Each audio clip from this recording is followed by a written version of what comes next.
I've got to say I had a love affair with smoking. I really enjoyed smoking. I smoked for about 25 years and I gave up in 2009. I started smoking when I was at school with mates, smoking in the toilets at recess time and lunchtime, and I was probably 14, 15. And when I started to work, I was able to afford my own smokes instead of bludging off other people. And before I knew it, I was hooked on nicotine.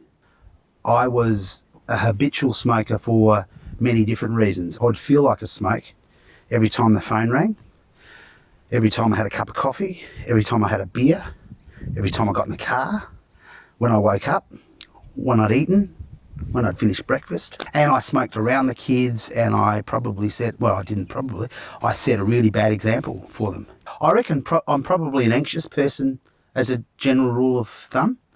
And so it was part of my anxiety management, I guess, that I would reach for a cigarette. I was joining the Department of Health shortly before they were due to introduce the no smoking policy across the entire department. The newspaper asked what I was actually going to do about my smoking because I was quite a public smoking figure. And so the response was, I suppose I'll have to give up. I'd actually given patches a crack previously. It was certainly no success. And I was offered Champix. And I tried that, and that was thankfully quite successful. But one of the motivating factors, I think, when I was wanting to give up was that I didn't want to be seen to be failing publicly.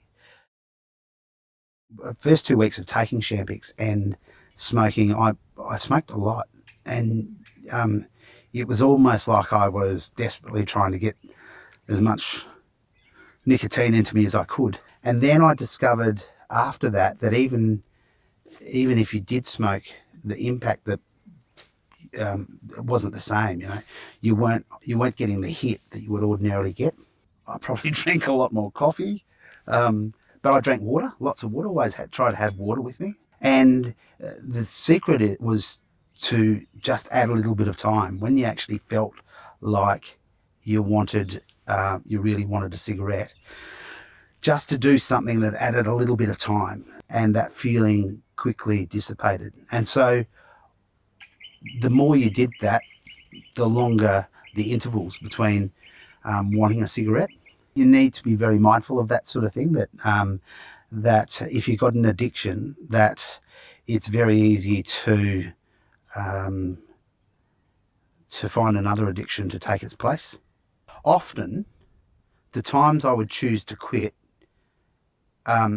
were really bad times to choose, but from a point of view of trying to manage my own anxiety, I thought they were reasonable times, and it generally coincided with going on holidays. So I'd think, now's a good time to quit because I haven't got all the stuff that's going on at work to worry about. I'll quit while I take my family away on a holiday.